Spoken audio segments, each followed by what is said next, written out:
GP block Meerut की एक ऐसी रहस्यमय बिल्डिंग है जो साल 1930 से ही अपने अंदर न जाने कितने घिनौने, काले और खूनी रहस्यों को छुपाए हुए बंद पड़ी है। आसपास के लोगों की कई पीढ़ियों ने यहाँ रात में एक ऐसी औरत को देखा है जो सालों से यहाँ खुले बाल, लाल साड़ी और घुंघरू पहने हुए घूम रही है। वो कभी चीखती है तो कभी रोती है, कभी हंसती है तो कभी नृत्य करती है। इसके अलावा इस बिल्डिंग के सबसे ऊपर वाले कमरे में हर रात 4 लोग कैंडल लाइट में ड्रिंक्स पीते हुए और जोर जोर से हंसते हुए दिखाई दिए गए हैं। कहा जाता है कि वह लाल साड़ी वाली औरत अपने बड़े बड़े नाखूनों से यहाँ आने वाले सभी लोगों की आंतड़ियां निकाल कर खा जाती है। शायद यहाँ के स्थानीय लोग सूरज ढलने के बाद इस जगह के इर्द गिर्द भी नहीं दिखते। टाइम्स ऑफ इंडिया की ऑफिशियल न्यूज के बाद तो यहाँ लोगों का आना जाना बंद ही हो गया था। इतना सब कुछ जानते हुए कि साउथ फिल्म इंडस्ट्री के महान निर्देशक मनोहर शेट्टी अपनी film horror film the last warning की शूटिंग यहीं पर करना चाहते थे। जीपी ब्लॉक मेरठ की इस रहस्यमय बिल्डिंग में निर्देशक मनोहर शेट्टी अपनी फिल्म की शूटिंग कैसे करने वाले थे ये कोई नहीं जानता था। मनोहर शेट्टी ना तो आत्माओं में मानते थे, ना ही उन्हें कभी भूतों पर यकीन था। उनके लिए यह सब पुरानी घिसी पिटी और बासी परंपराओं की एक ऐसी कहानी थी जिनका ना कोई वजूद था और ना ही कोई अस्तित्व। उनके लिए कहानियां, यह भूतों के नाम सिर्फ एक मजाक था या फिर बच्चों को डराने वाला कैरेक्टर। वह सिर्फ पैसा बनाना चाहते थे और हॉरर से एंटरटेनिंग सब्जेक्ट उनके लिए और क्या ही हो सकता था। उस पर जीपी ब्लॉक मेरठ जैसी रहस्यमय लोकेशन सोने पर सुहागा थी। फिल्म के रिसर्च वर्क के दिन धीरे धीरे बीतते चले जा रहे थे और एक दिन मुंबई में अपने खूबसूरत और आलीशान ऑफिस में फिल्म निर्देशक मनोहर शेट्टी बैठे हुए कुछ सोच रहे थे। वो फिल्मी जगत के एक ऐसे नामी नाम थे जिनके सिर्फ नाम से ही फिल्में सुपरहिट हो जाया करती थी। मनोहर साहब ने आज तक जितनी भी फिल्में बनाई है वो सब प्यार, मोहब्बत, रोमांस और एक्शन पर ही बनी थी। लेकिन इस बार मनोहर साहब को एक भूतिया फिल्म बनाने की जाने क्यों सूझी थी, कोई नहीं जानता था। शायद उनकी नियति ही उनसे पता नहीं क्या करवाना चाहती थी। इसलिए तो जनाब फिल्म भी बनाना चाहते हैं ओरिजिनल लोकेशन पर। उसकी वजह यही थी कि सब कुछ नेचुरल लगेगा। मनोहर साहब अपने ऑफिस में बैठे सिगरेट पी रहे थे, तभी दरवाजा खुला और हाथ में फाइल लेकर कमरे के अंदर उनका असिस्टेंट दिवेश दाखिल हुआ। दिवेश ने कहा, सर सारी परमिशन ले ली गई है। पुलिस वालों ने कहा है कि वहां देर रात तक शूटिंग ना करे और शाम होते ही वहां से सीधा अपने होटल आ जाए। और एक जरूरी बात यह है कि वहां भूल कर भी कभी कोई अकेले नहीं घूमे। जहां भी कोई जाए तो किसी को लेकर ही जाए। बाकी सर आप एक बार फिर सोच लीजिए। अभी कुछ दिन पहले ही राजेश और पल्लवी नाम का एक कपल वहां गया था जो अभी तक। दिवेश ने मनोहर को समझाते हुए कहा। मनोहर साहब पास में पड़े हुए टेबल पर से शराब के ग्लास में सोडा मिलाते हैं और उसका एक घूंट भरते हुए बोले, यार दिवेश, इतना डरपोक होना आज के टाइम में ठीक नहीं है।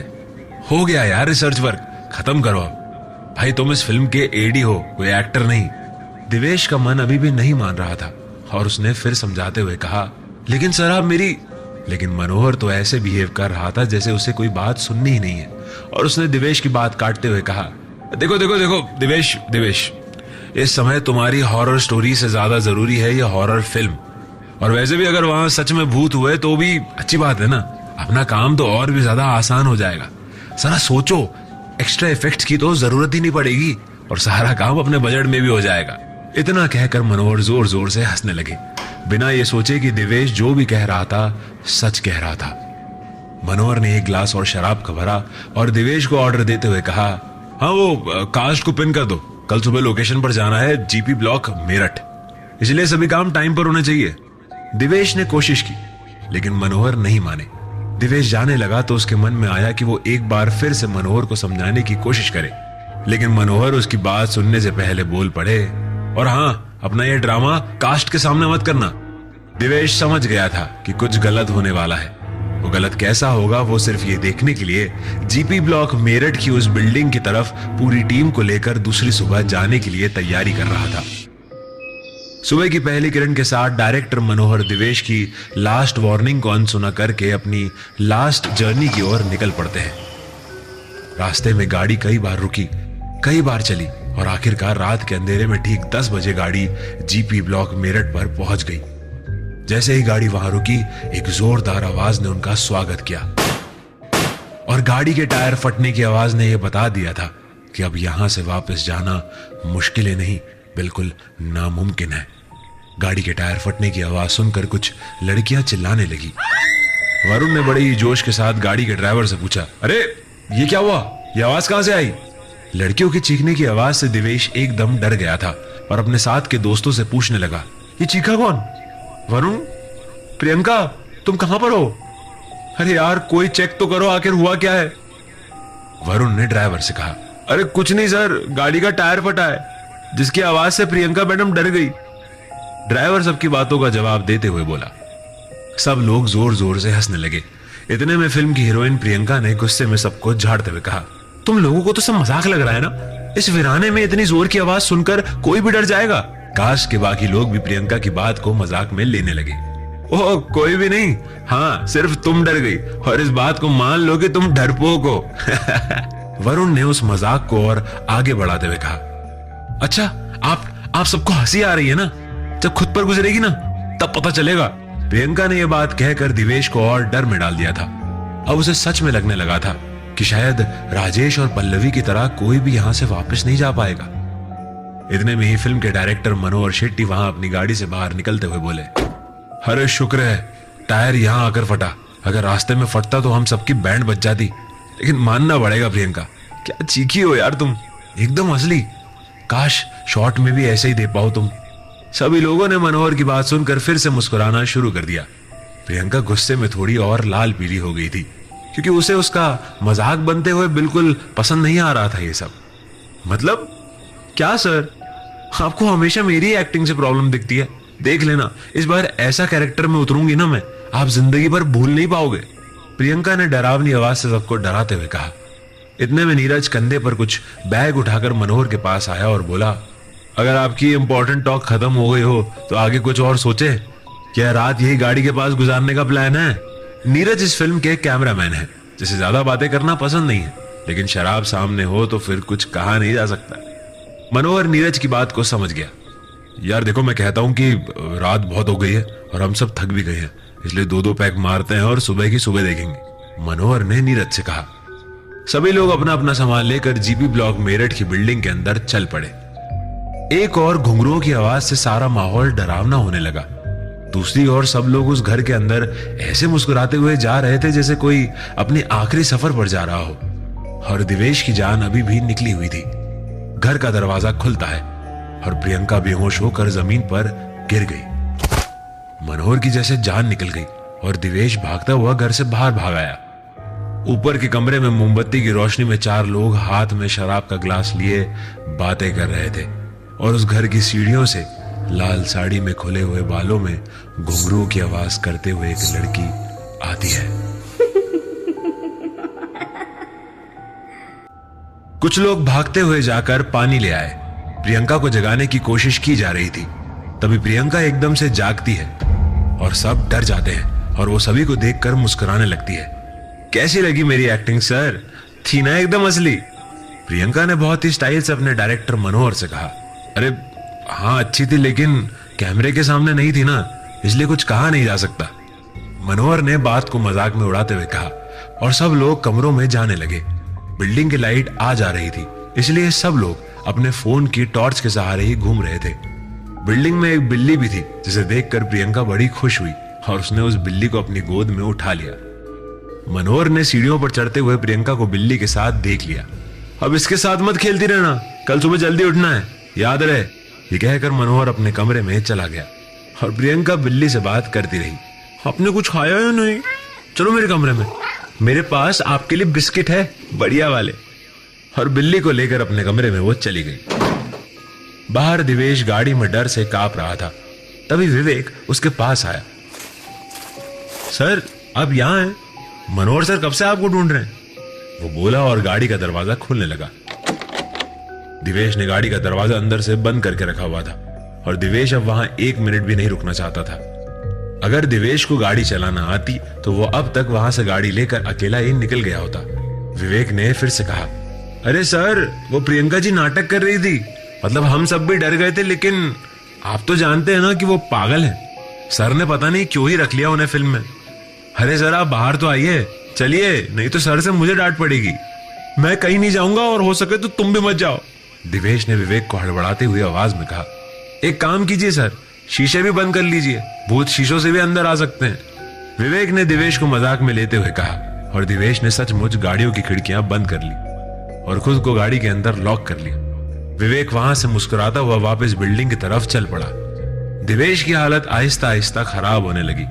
उसे पसीने आने लगे, उसे सांस लेने में तकलीफ होने लगी। उसे ऐसा लग रहा था जैसे कोई उसका गला दबा रहा हो और वो गाड़ी में बेहोश हो गया। वहां ऊपर के कमरों में नीरज कैमरामैन शराब की बोतल खोल रहा था और कुछ और लोग भी वहां मौजूद थे। मनोहर एक तरफ खिड़की के पास सिगरेट पी रहा था। नीरज ने बोतल खोलते हुए मनोहर से कहा, वैसे सर कमाल की लोकेशन ढूंढी है आपने, मतलब शूट करने में मजा आ जाएगा। सर आपसे एक बात पूछूं? मनोहर ने सिगरेट का धुआं बाहर छोड़ते हुए हाँ में सर हिलाया। ये बिल्डिंग आपको मिली कैसे? मतलब यहां तो आना मना है, जैसे कहानियां हमने यहाँ के बारे में सुनी है। आपको यहाँ की परमिशन कैसे मिल गई? नीरज ने शराब का गिलास बनाते हुए मनोहर से कहा। मनोहर ने बची कुची सिगरेट को खिड़की से बाहर फेंक दिया और आकर टेबल पर बैठ गया और बोला, अरे जुगाड़ जिंदगी में बहुत खतरनाक चीज है। जिसको ये करना आ जाए ना, वो कुछ भी कर सकता है। वैसे तुम्हें एक बात और बताऊं, तुम भी यहाँ आए नहीं हो, भेजे गए हो। नीरज समझ गया था कि मनोहर उससे क्या कहना चाहता है। अच्छा, तो आपने सतीश साहब से कहा कि उनकी स्क्रिप्ट में लोचा है, सिर्फ इसीलिए कि वो अपनी फिल्म आगे कर दे और आपको टाइम मिल जाए। कमाल हो सर आप भी। नीरज ने चीयर्स करते हुए कहा। मनोहर ने शराब का गिलास एक घूंट में ही खत्म कर दिया और फिर बोला, अरे देखो मेरी किस्मत कितनी अच्छी है। तुम जैसा कैमरामैन है, दिवेश जैसा असिस्टेंट है और इन सब जैसी बढ़िया टीम है, और क्या चाहिए। वैसे दिवेश है बहुत ही ज्यादा टैलेंटेड। तुमने उसकी शॉर्ट फिल्म देखी? Marvellous, outstanding, mind blowing. यार क्या स्टोरी टेलिंग है, तुम सबको देखना चाहिए वो। लेकिन एक प्रॉब्लम है उसका। इतने में बाहर से विवेक आया और बोला, सर दिवेश सर गाड़ी बाहर से लॉक करके बैठे हुए हैं और कह रहे हैं कि मैं यही रहूंगा। वो इस बिल्डिंग के अंदर नहीं आना चाहते, कह रहे हैं कि मुझे होटल जाना है। बस यही प्रॉब्लम है उसकी। दोस्तों लाइफ में सबसे ज्यादा इंपॉर्टेंट है रिस्क लेना। जिसने अपनी लाइफ में रिस्क नहीं लिया वो सक्सेसफुल हो ही नहीं सकता। आप किसी भी फेमस पर्सनैलिटी की जीवनी उठाकर पढ़ लो। मनोहर ने सबको ज्ञान देते हुए कहा।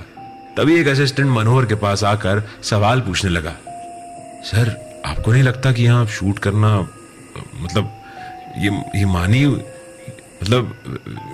मानी हुई हॉन्टेड जगहों में से एक है। कहते हैं कि यहाँ पर जो भी आता है वो तभी लोग हंसने लगते हैं। अरे तुम लोग इसको संभालो यार, मैं उसे लेकर आता हूँ। ये कहकर मनोहर उस कमरे के बाहर चला गया और असिस्टेंट जाकर नीरज के पास जाकर बैठ गया। सर आपको कितने साल हो गए हैं साथ काम करते हुए? असिस्टेंट ने बड़े ही प्यार से नीरज से पूछा। नीरज जो कि एक गिलास पी चुका था और अब दूसरा पी रहा था। 5 साल हो गए हैं, लेकिन इससे ज्यादा तेज दिमाग वाला डायरेक्टर मैंने अपनी जिंदगी में नहीं देखा है।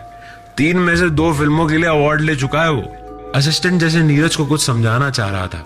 असिस्टेंट फिर बोला, सर आपको पता है ये वही कमरा है जहां 4 लोग बैठकर इसी तरह रात के वक्त शराब पीते हुए लोगों को दिखाई दिए हैं। और इतने में बाहर से जोर जोर की हवा चलने लगती है। कमरे के अंदर सारी मोमबत्तियां एकदम से बुझ जाती है। वहां मनोहर गाड़ी में दिवेश को आवाज लगा रहा है। दिवेश गाड़ी के अंदर ऐसा लग रहा है जैसे मर गया हो और मनोहर ने गाड़ी खोलने की बड़ी कोशिश की, लेकिन गाड़ी अंदर से लॉक होने के कारण कुछ हो नहीं पाया। इतने में मनोहर ने एक तरफ पड़े हुए पत्थर को उठाया और पिछले दरवाजे के शीशे को पत्थर से तोड़ दिया। शीशे के टूटने की आवाज से वरुण बाहर आ गया और दिवेश जाग गया। अरे कौन सी अफीम की पूड़ियां खाकर सो रहे हो? और क्या तरीका खुद को गाड़ी में लॉक करने का? अगर तुम्हें कुछ हो जाता तो? मनोहर बोलते बोलते थोड़ा ज्यादा गुस्से में होने लगे तो वरुण ने मनोहर को संभालने की कोशिश की। अरे सर आप प्लीज, वो गलती से हो गया था, थक गया होगा, आप छोड़िए ना, आप प्लीज रिलैक्स कीजिए, मैं करता हूं बात इससे। वरुण ने मामला सुलझाने की कोशिश की, लेकिन मनोहर बहुत ज्यादा गुस्से में आ चुका था। पागल आदमी है यार, ये विवेक को बोलता है यहां नहीं रहूंगा। अरे तुम्हें जहां जाना है तुम वहां जा सकते हो प्लीज, लेकिन यहां तुम्हारी वजह से अगर कोई सीन क्रिएट हुआ ना तो याद रखना कि मुझसे बुरा कोई नहीं होगा। मनोहर गुस्से में अंदर की तरफ चला गया। वरुण ने गाड़ी का दरवाजा खोला और दिवेश को बाहर निकाला। क्या हुआ था? वरुण ने दिवेश से पूछा। यार कुछ नहीं, मैं बैठा हुआ था तो ऐसा लगा जैसे कोई मेरा गला दबा रहा है और फिर मुझे चक्कर आने लगे और मैं बेहोश हो गया। उसके बाद मुझे कुछ याद नहीं। दिवेश ने हड़बड़ाते हुए सब वरुण को सच सच बताया। वरुण ने उसका हाथ पकड़ा और उसे बिल्डिंग की तरफ लेकर जाने लगा तो दिवेश ने मना करते हुए कहा, नहीं, मैं नहीं जाऊंगा। वरुण, तुम्हें नहीं पता, ये घर नहीं मौत का तहखाना है। जहां जो आया है वो जिंदा वापस नहीं गया है। मैंने मना किया था सर को, लेकिन सर नहीं माने। तुम्हें पता नहीं, हम लोग यहाँ गैर कानूनी तरीके से रह रहे हैं। पुलिस ने खास तौर पर यह कहा था कि यहाँ 8 बजे के बाद कोई होना नहीं चाहिए, और हम क्या कर रहे हैं? वरुण ने फिर समझाते हुए कहा, देख दिवेश, मुझे नहीं पता कि यहाँ क्या होगा और क्या नहीं है, लेकिन यहाँ से बाहर हमारे साथ क्या क्या हो सकता है। ये फिल्म हम दोनों के लिए बहुत जरूरी है, तो प्लीज ऐसी कोई गलती मत कर जिसकी वजह से हमारा करियर खराब हो जाए। वरुण ने दिवेश को गले लगाते हुए फिर से कहा, चिंता क्यों करनी है यार, मैं हूं ना। चल, मैं तुझे वादा करता हूं, जैसे तू कह रहा है ना वैसा ही कुछ भी हुआ तो हम दोनों यहां से वापस चले जाएंगे, और ये फिल्म बने या ना बने, लेकिन एक चांस तो बनता है दोस्त। वरुण ने दिवेश को कन्विंस करने की पूरी कोशिश की, और दिवेश सिर्फ वरुण का दिल रखने के लिए उसके साथ चल पड़ा, क्योंकि दिवेश और वरुण दोनों काफी सालों से स्ट्रगल कर रहे थे, और ये फिल्म सिर्फ दिवेश की शॉर्ट फिल्म को देखकर दोनों को मिली थी। प्रियंका अपने कमरे में उस बिल्ली के साथ खेल रही थी, तभी बिल्ली ने अजीबोगरीब हरकतें करना शुरू कर दी। देखते ही देखते वो बिल्ली प्रियंका पर जैसे वार करने लगी, लेकिन प्रियंका में जाने कहां से हिम्मत आ गई, वो उस बिल्ली के साथ लड़ने लगी। बिल्ली कूद कूद कर प्रियंका पर अटैक कर रही थी, और प्रियंका कमरे के बेड के तकिए से उस बिल्ली से बच भी रही थी और उसे मार भी रही थी। बिल्ली जितनी बार नाकाम हो रही थी, बिल्ली को उतना ही ज्यादा गुस्सा आता, और प्रियंका को उतना ही ज्यादा मजा। अब ये लड़ाई एक लड़ाई न रहकर एक खेल बन गया था, जिसमें दोनों एक दूसरे को हराने के लिए बेताब होने लगे। लेकिन बिल्ली किसी तरह प्रियंका को उस कमरे में लेकर जाना चाहती थी जहां इस बिल्डिंग की मालकिन रहा करती थी। उनका नाम था शर्मिला। शर्मिला बहुत ही ज्यादा खूबसूरत थी। संगीत में उसकी बहुत रुचि थी, जिसके चलते उसे नाचने और गाने का बहुत शौक था। उसने शास्त्रीय संगीत और शास्त्रीय नृत्य दोनों ही की शिक्षा ले रखी थी। कहा जाता है कि वही इस घर में लाल साड़ी पहनकर घूमती हुई देखी जाती रही है, मगर सच क्या है आज भी कोई नहीं जानता। आखिरकार बिल्ली ने अपना काम कर दिया, और प्रियंका बिल्ली का पीछा करते हुए उस कमरे का दरवाजा खोलकर कमरे के अंदर पहुंच गई। जैसे ही वह अंदर घुसी, उसकी आंखें फटी की फटी रह गई। इतना बड़ा आलीशान महल जैसा कमरा, वो भी बिल्कुल साफ सुथरा। देखने में ऐसा लगता था जैसे अभी कुछ देर पहले ही उस कमरे की सफाई की गई हो। पक्का यहाँ कोई रहता है, या फिर हर रोज उसकी सफाई वगैरह होती होगी, लेकिन करता कौन होगा इतने बड़े कमरे की सफाई? खैर, जो भी हो, मुझे क्या। प्रियंका ने मनी मन सोचते हुए कहा। प्रियंका अब आहिस्ता आहिस्ता उस कमरे में दाखिल हो रही थी। एक तरफ शर्मिला की साड़ी और गहने पड़े हुए थे। कमरे में चारों तरफ शांति ही शांति थी। प्रियंका की नजर एकदम से सामने की दीवार पर पड़ी, और वो डर गई। सामने की दीवार पर शर्मिला की बहुत बड़ी तस्वीर लटकी हुई थी, जिसमें शर्मिला ऐसे बैठी हुई थी जैसे कोई महारानी अपने सिंहासन पर विराजमान हो। प्रियंका जैसे ही उस तस्वीर के पास आई, बिल्ली ने कूदकर प्रियंका के मुंह पर पंजा मार दिया। प्रियंका जोर से चिल्लाई, लेकिन उसकी आवाज उसी कमरे में गुम हो गई। दूसरी ओर मनोहर नीरज के साथ शराब पीने में मस्त था, लेकिन उसे अभी भी बड़ा गुस्सा आ रहा था दिवेश की उस हरकत पर। उसने बड़ी कोशिश की बात छुपाने की, लेकिन उससे रहा नहीं गया, और वो चिढ़ता हुआ बोला, नीरज यार, तू बता, आज की तारीख में कौन मेरे साथ काम नहीं करना चाहता? और ये आज के लड़के, इनको काम भी करना है और भूतों से भी डरना है। मतलब कमाल है यार। वहां खड़े हुए सभी लोग जोर जोर से हंसना शुरू हो गए। असिस्टेंट ने जाकर फिर से सवाल पूछते हुए मनोहर से कहा, सर, आपको क्या किसी चीज से डर नहीं लगता? हाँ, लगता है ना, अपने आप से। कहीं मेरे मुंह से ऐसी बात ना निकल जाए जिसके लिए मेरी शराब और ये महफिल खराब हो जाए। मनोहर ने असिस्टेंट की बात का जवाब मजाक में देते हुए कहा। नीरज काफी ज्यादा शराब पी चुका था, अब उसका मन भी खराब हो रहा था, इसलिए वो अपनी जगह से उठा और खिड़की के पास जाते हुए बोला, दिवेश को लाना ही नहीं चाहिए था। ऐसे लोग बाकी सबके क्रिएटिविटी को खराब कर देते हैं। बिल्कुल सही कहा नीरज, लेकिन यार मैं क्या करूं, ये लड़का बड़ा मेहनती और टैलेंटेड है ना। इसकी उस शॉर्ट फिल्म ने मेरा दिमाग ही खराब कर दिया। मैं चाह कर भी इसे छोड़ने की गलती नहीं कर सकता था। अब देखो, नीचे गाड़ी में ही सो गया था। हाँ, वो दिवेश, मैंने बड़े से पत्थर से गाड़ी का पिछला कांच तोड़ दिया। मुझे लगा कहीं मर वर तो नहीं गया, मनोहर अब कुछ रिलैक्स फील करना शुरू हो गया था। बाकी लोग भी उसकी बातों को एंजॉय कर रहे थे। इतने में वरुण अपने साथ दिवेश को लेकर उस कमरे में पहुंचा। दिवेश की नजर जैसे ही टेबल पर पड़ी, बाहर बिजली के कड़कड़ाने की आवाज हुई और बहुत जोर जोर से बारिश होना शुरू हो गई। दिवेश के सामने वैसे ही 4 कुर्सियों पर 4 लोग बैठे हुए थे। वैसे ही मोमबत्ती जल रही थी और सब कुछ वैसा ही था जैसा दिवेश ने अखबारों और न्यूज में इस जगह के बारे में सुना और पढ़ा था।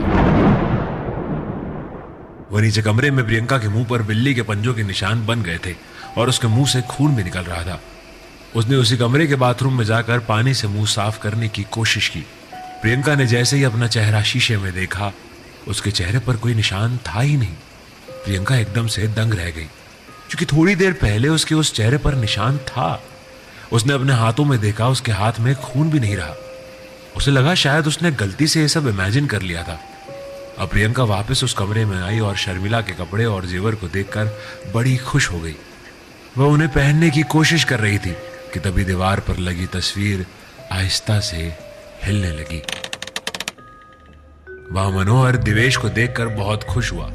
मैंने अभी बताया था ना तुझे Neeraj, he is super talented boy. अगर ये नहीं होता तो ये मैं स्क्रिप्ट कभी नहीं लिख सकता था। हमारे उस दिन बात हुई थी ना कि क्या क्लाइमेक्स लिखा है यार इसने, लेकिन एक प्रॉब्लम है इसमें। मनोहर ने दिवेश की तारीफ करना शुरू की तो नीरज से भी रहा नहीं गया। ही थिंक्स टू मच यार, और इस फील्ड में जो सोचा है अगर उसे नहीं कर पाए तो सोचने का कोई फायदा नहीं है, उसने समझाते हुए कहा। तो वरुण ने टेबल पर अपनी जगह ली और शराब का गिलास बनाना शुरू किया। और अब दिवेश को वरुण वरुण नहीं राजेश लग रहा था, जिसके बारे में उसने हाल ही में आने से पहले अखबार में पढ़ा था और वह अखबार वाले ने राजेश की तस्वीर भी लगाई थी। दिवेश को डर के मारे पसीना आने लगा और वो कमरे में यहां वहां देखने लगा जैसे कुछ ढूंढ रहा हो। वहां प्रियंका पूरी तरह से शर्मिला के कपड़े पहनकर तैयार होकर शर्मिला के तस्वीर के सामने खड़ी हो गई। अब लग रही हूं ना बिल्कुल तुम्हारी जैसी एक रानी। सॉरी मैंने बाल कटवा दिए थे यहाँ आने से पहले, मुझे पता होता तो मैं। प्रियंका बोलते बोलते खुद में खोने लगी। इतने में एक आवाज आई, कोई बात नहीं। प्रियंका की जैसे जान निकल गई। उसने पूरे कमरे में देखा लेकिन वहां कोई नहीं था। प्रियंका ने फिर तस्वीर से बात करते हुए कहा, सॉरी आप मेरे कान कभी कभी बजते हैं, मैं थोड़ी दिमाग से ढीली हूं ना, लेकिन आप कितनी खूबसूरत है। काश मैं आपकी तरह होती तो मैं आसानी से मिस यूनिवर्स बन जाती।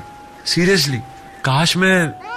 इतने में बिल्ली फिर आकर खिड़की के पास बैठ गई और पीछे से भागती हुई आई। प्रियंका को पीछे से ऐसा धक्का दिया जैसे किसी ने धक्का मारा हो। प्रियंका ने गुस्से में पीछे मुड़कर देखा और उसके पीछे पीछे भागने लगी। बिल्ली भागते हुए रसोई में पहुंची, जहां पर प्रियंका ने हाथ में चाकू लेते हुए कहा, या तो आज तू बचेगी या मैं, और उसके पीछे पीछे भागने लगी। वहां वरुण दिवेश और मनोहर सर का पैचअप करवाने में लगा हुआ था। वरुण ने एक शराब का गिलास बनाया और जाकर मनोहर को पकड़ाते हुए कहा, थैंक यू सर, आपने मुझे इस फिल्म के लिए कास्ट किया। सर मैं आपसे प्रॉमिस करता हूं मैं आपको 110% रिजल्ट देने की कोशिश करूंगा। मनोहर ने वरुण से ग्लास लिया और दिवेश की तरफ देखते हुए कहा, तुम्हें ये फिल्म मैंने नहीं दिवेश ने दिलाई है। ऐसे दोस्त बहुत कम होते हैं। अच्छा तो मैं जा रहा हूं अपने कमरे में, तुम सब ये समेट कर सो जाओ। और हाँ, कल सुबह कितने बजे मिलना है विवेक? विवेक एक कोने में बैठा बैठा ही सो गया। लो ये बताएगा टाइम। मनोहर ने विवेक की तरफ देखते हुए कहा और सभी लोग जोर जोर से हंसने लगे, जिससे विवेक उठ गया। दिवेश की नजर खिड़की के पास खड़े नीरज पर पड़ी, जो बाहर की ओर बारिश की बूंदों को अपने चेहरे पर महसूस कर रहा था। इतने में दिवेश की नजर खिड़की के बाहर पड़ी, जहां एक लड़की खुले बाल, लाल साड़ी, घुंघरू पहने, हाथ में चाकू लिए भाग रही थी। दिवेश एकदम से खिड़की की तरफ इशारा करते हुए चिल्लाया, अरे भूत भूत भूत! सभी लोग एकदम से खिड़की से बाहर की तरफ देखने लगे और सबने उस लाल साड़ी वाली औरत को देखा जो अपने खुले बालों में बाहर भाग रही थी। सब लोग भागते हुए उस औरत का पीछा करने निकल पड़े। लाल साड़ी वाली औरत और कोई नहीं बल्कि प्रियंका ही थी, जो बिल्ली से बदला लेने के लिए एक हाथ में चाकू और दूसरे हाथ में फोन की लाइट ऑन करके बिल्ली को जगह जगह ढूंढ रही थी। बाकी लोग डर के मारे उस लाल साड़ी वाली औरत का पीछा कर रहे थे, क्योंकि उन्हें नहीं पता था कि यह लाल साड़ी वाली औरत कोई भूत नहीं, उनकी फिल्म की हीरोइन प्रियंका है। प्रियंका बिल्ली का पीछा करते करते एक झाड़ी में चली जाती है। तभी वहां पर मनोहर, नीरज, वरुण और दिवेश भी आ पहुंचे। वरुण एकदम से मजाकिया तौर पर मनोहर से बोला, सर रात के अंधेरों में भूतों को भी दिखाई नहीं देता क्या? मतलब उस भूत को कितनी तकलीफ हो रही है। देखिए ना, एक हाथ में चाकू और दूसरे हाथ में मोबाइल फोन की लाइट ऑन करके रखी है। मैंने सुना था कि भूतों को लाइट से एलर्जी होती है। मतलब फिल्मों में ज्यादातर भूत अंधेरे में सामने आते हैं ना। वरुण कुछ ना कुछ बोलते ही जा रहा था, लेकिन सब लोग सिर्फ उस लाल साड़ी वाली औरत को देख रहे थे। इतने में सामने से प्रियंका एक पल में गायब हो गई। सभी और ज्यादा डर गए। विवेक ने हिम्मत करके उस झाड़ी में झांककर लाल साड़ी वाली औरत को देखने की हिम्मत की, लेकिन वहां किसी को ना पाकर वो बोला, सर यहाँ पे तो कोई भी नहीं है। सर दिवेश सर बिल्कुल सही कह रहे थे। मनोहर ने विवेक को डांटते हुए कहा, अरे ऐसा कुछ नहीं होता यार, प्लीज तुम भी दिवेश की तरह फालतू की बातें मत करो। कोई भूत वूत नहीं है, लेकिन जिंदा इंसान है जो हमारे साथ खेल खेल रहा है, जो हमें डराने की कोशिश कर रहा है। आज तो उसका पता लगा। मनोहर बोलते बोलते चुप हो गया, क्योंकि उसके सामने एक बूढ़ा आदमी हाथ में लालटेन लेकर उनकी तरफ आ रहा था। बारिश अब भी आहिस्ता आहिस्ता हो रही थी और अब मानो जैसे सब इस तरह से डर रहे थे जैसे अपनी मौत नजर आ रही हो। वरुण ने आवाज देते हुए कहा, कौन है वहां? वो बूढ़ा आदमी इनके सामने आकर खड़ा हो गया। मनोहर ने हालात को संभालते हुए कहा, अरे भूत नहीं इंसान है। उस आदमी से बात करते हुए कहा, आप कौन है और इतनी रात गए इस वीराने में? पता है ना यहाँ 8 बजे के बाद दिखना मना है। मनोहर ने अपना रौब झाड़ते हुए बूढ़े आदमी से कहा। बूढ़ा आदमी देखने में किसी डरावनी फिल्म के किसी डरावने किरदार से कम नहीं लग रहा था। मुंह पर लंबी सी दाढ़ी, मुरझाया हुआ चेहरा और एकदम लाश की तरह हालत। बूढ़ा आदमी मनोहर से बोला, यही सब अगर मैं आपसे पूछूं तो? वरुण ने बीच में आते हुए कहा, सर आप प्लीज बताइए कि आप यहाँ क्या कर रहे हैं इतनी रात गए? क्या वो लाल साड़ी पहनकर आप हमें, मतलब अगर आप थे तो सच में हम डर गए। वेरी गुड एक्टिंग सर, आपको अपनी फिल्म में कास्ट कर लेंगे। बूढ़े आदमी ने उसी तरह से फिर कहा, जी वो मैं नहीं, वो इस घर की मालकिन है, शर्मिला चौहान। आज भी वो अपने इस घर को छोड़कर कहीं नहीं गई, और जब जब उन्हें इंसानी जिस्म की खुशबू आती है तो वो अपना पेट भरने के लिए अपने कमरे से बाहर आ जाती है। जैसे जैसे इस तरह की बातें सबके सामने हो रही थी, वैसे वैसे सब डर से अंदर सहमते जा रहे थे। दिवेश कुछ भी नहीं बोल रहा था, वो बस सुन रहा था कि उसके सामने क्या क्या हो रहा है। इतने में बूढ़े आदमी ने फिर से सवाल करते हुए कहा, आप इतनी रात गए, इतने सारे लोग यहाँ क्या कर रहे हैं? आप लोग जितना जल्दी हो सके यहाँ से चले जाइए, वरना आप में से कोई भी यहाँ से जिंदा वापस नहीं जाएगा। बूढ़े आदमी की बातों से सब लोग घबरा जाते हैं, और तभी नीरज ने हिम्मत करते हुए बूढ़े आदमी को जवाब देते हुए कहा, देखिए हम यहाँ एक फिल्म की शूटिंग करने के लिए आए हैं। यहाँ आते ही हमारी गाड़ी का टायर फट गया, तो हमने सोचा कि आज रात हम यहीं रुक जाते हैं। सुबह होते ही हम अपना काम खत्म करके वापस होटल चले जाएंगे। यहाँ पास में ही है वो अप्सरा होटल। मनोहर को नीरज की बातें सुनकर ऐसा लग रहा था कि नीरज क्यों उस बूढ़े आदमी को ऐसा बताने की कोशिश कर रहा था। इतने में मनोहर ने नीरज को रोकते हुए कहा, आप यहाँ इतनी रात गए, आप है कौन और आप कहां से आए हैं? यहाँ तो आसपास कोई घर भी नहीं है, आसमान से टपके हैं क्या? बूढ़े आदमी से जोरदार आवाज में मनोहर ने सवाल पूछना शुरू किए। बूढ़े ने एक एक तरफ अपनी झोपड़ी दिखाई, जिसे अभी तक किसी ने देखा नहीं था, या यूं कहा जाए कि वो झोपड़ी जैसे अभी उन्हें दिखाने के लिए ही बनी हो। मनोहर ने जब वो झोपड़ी देखी तो उसे भी ऐसा लगा कि ये झोपड़ी यहाँ कैसे आई, क्योंकि जब वो यहाँ आए थे तब यहाँ पर कुछ नहीं था। इतने में प्रियंका उस बिल्ली के पीछे बिल्डिंग के गेट से घर की तरफ भागती हुई नजर आई। सभी लोग उस बूढ़े आदमी को वहीं छोड़कर प्रियंका के पीछे भागने लगे। मनोहर, नीरज, वरुण, दिवेश सब प्रियंका के पीछे भाग रहे थे। इतने में वरुण ने प्रियंका को आवाज दी, कौन हो तुम? रुको, मैंने कहा रुको, वरना मैं। प्रियंका एकदम से रुक गई और उसने फोन की लाइट में जैसे ही अपना चेहरा दिखाया, कुछ लोग भूत भूत कहते हुए वापस भागना शुरू हो गए, क्योंकि प्रियंका की शक्ल पर बिल्ली के पंजों के निशान से उसका चेहरा और भी डरावना लग रहा था। लेकिन मनोहर ने किसी भी तरह प्रियंका को पहचान लिया और एकदम से बोला, प्रियंका बंद करो अपनी एक्टिंग और इधर आओ। क्या सर, आपने इसमें भी पहचान लिया? प्रियंका ने नाराज होते हुए मनोहर से कहा। सब लोग एकदम से रुक गए और वापस आकर प्रियंका को बुरा भला बोलने लगे। प्रियंका को वरुण ने गुस्से में कहा, तुम्हारा दिमाग खराब है क्या? हमारी जान निकल गई थी। अगर कोई तुम्हें इस तरह देखे ना तो वो मर जाए।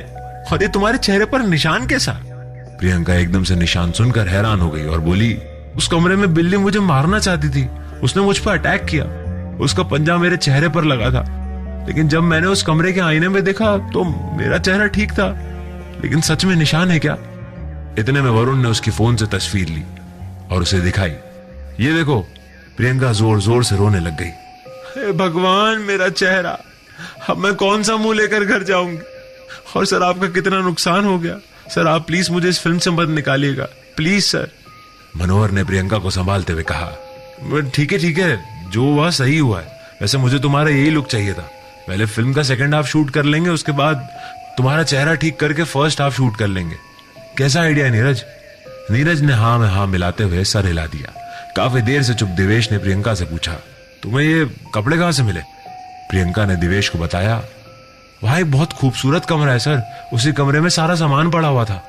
वरुण ने प्रियंका से सवाल करते हुए पूछा, कौन सा कमरा, कैसा सामान, और तुम वहां पहुंची कैसे? तुमसे कहा था ना कि तुम अपने कमरे में रहना।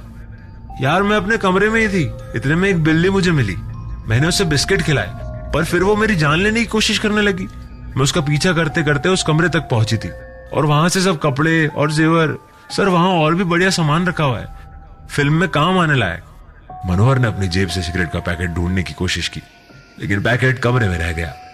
चलो, रात काफी हो गई है और सुबह शूट भी करना है, और कहते हुए वापस बिल्डिंग की तरफ चल पड़ा। देवेश हर एक चीज को बहुत ही गहराई से समझने की कोशिश कर रहा था। उसने जैसे ही बिल्डिंग के गेट के अंदर कदम रखा, विवेक बोल पड़ा, सर, वो बूढ़ा आदमी कहां गया? मनोहर ने एक तरफ इशारा करते हुए कहा, यही कहीं तो थी उसकी झोपड़ी, गया होगा वहीं पे। मनोहर ने उस तरफ देखा, वहां कुछ नहीं था, और सभी लोग एक दूसरे के चेहरे की तरफ देखने लगे। इतने में बिल्डिंग के अंदर ऊपर के कमरे में कुछ परछाइयां टहलती हुई देखकर सब लोगों की जान निकल गई। इसके बाद क्या हुआ जानने के लिए हमारे चैनल में जुड़े रहे। धन्यवाद।